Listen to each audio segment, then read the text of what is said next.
Our final inductee this year is Richard Robey, and Richard will be introduced by Todd Hunter. Todd's the Chief Marketing Officer of the North Shore Railroad Company, so please welcome Todd to the stage.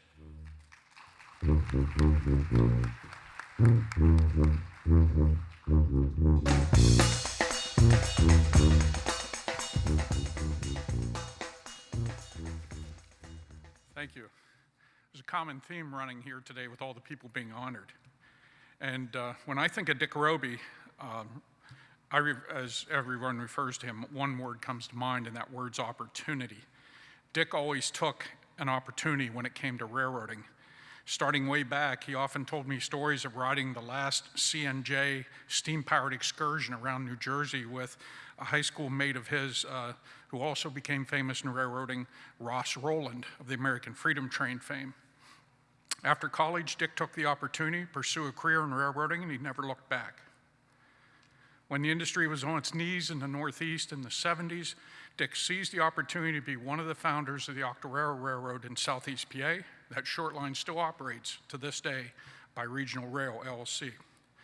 When the pioneering Cedar-Cog Joint Rail Authority was formed to save 2 light-density branch lines in central PA being abandoned by Conrail, Dick took the opportunity to win the bidding process to operate these struggling short lines. He founded both the North Shore and the Nittany and Baltic Railroads to operate these lines. Starting with an annual volume the first year of less than 800 cars on the 2 separate lines, he seized every opportunity to expand and grow. His operations eventually grew to 8 separate short lines and a traffic and a customer base that brought over between 20 and 30,000 rail cars annually at the time of his retirement. Dick not only took opportunities, he gave them out also. His efforts gave an opportunity for local and in many cases very small rail-served businesses to not only continue to use rail, but expand, change, and grow. And he gave opportunities for local people to work on the railroads he owned and the opportunity to take care of their families and have a career. And for me personally, Dick gave me an opportunity when at 34 years old, I was laid off for the first time in my life by a previous employer downsizing program. I was given the opportunity to work in his office in customer service. And eventually, he gave me the opportunity to run his marketing business development. And then finally, after a very long and successful career, Dick gave me the opportunity to be one of the owners of the railroad companies that he founded. So now I'd like to give all you an opportunity. You need to meet this man. He's easy to spot. He's tall and kind of bald, but he's a walking encyclopedia of railroad knowledge and history. You'll all be better off for it. And now I'm truly honored to have the opportunity to induct Dick Robey into the ASLRRA Hall of Fame.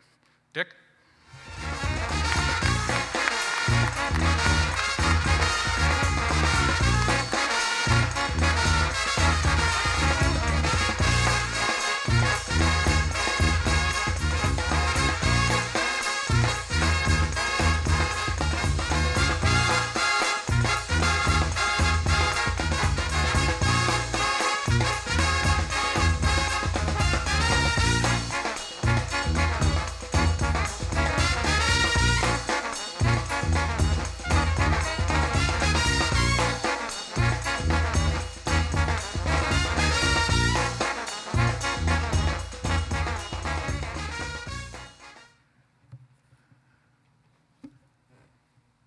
Thank you, Todd, for that kind and generous introduction.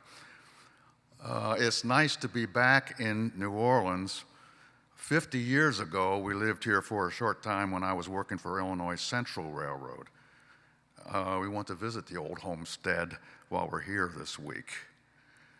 Also, we came here in 1992 for the National Short Line Convention that was here just like today.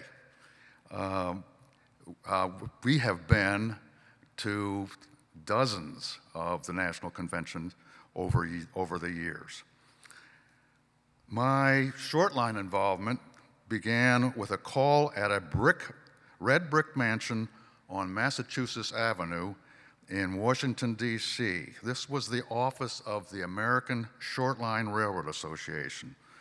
That was almost 50 years ago when I was working for the Illinois Central. Several of my former Chessie colleagues and I thought we'd try short-line railroading when opportunities were available during the formation of Conrail. All of my buddies, we were a little dissatisfied with railroad management for the big railroads because when you're a manager for a big railroad, the union labor contracts prevent you from touching any of the equipment. And a short line railroad, there's the locomotive, go out and operate it. We created the Octoraro Railway, as Todd said, in southeastern Pennsylvania, and I left Illinois Central and started my short line railroading. The North Shore started 6 years later when Congress had given Conrail freedom from regulatory approval to abandon unwanted branch lines. Shippers on some of those unwanted lines in north central Pennsylvania wanted to keep their railroad service. The area's multi-county economic development agency called CEDACOG arranged to buy the lines from Conrail and formed a municipal rail authority. The rail authority selected North Shore to run the first two lines in 1984. Our system grew as Conrail sloughed off branch lines in 5 separate transactions in the 1980s and 90s.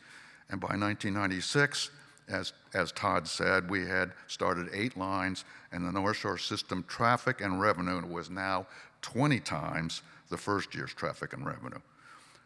Oh, then times changed because we all know in 1999, Norfolk Southern and CSX split up Conrail.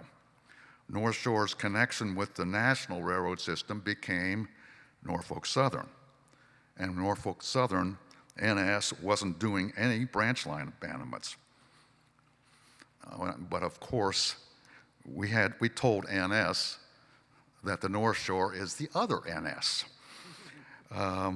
So we developed a good marketing relationship with NS that found a number of new avenues of rail traffic, and that was Todd Hunter with our short line marketing.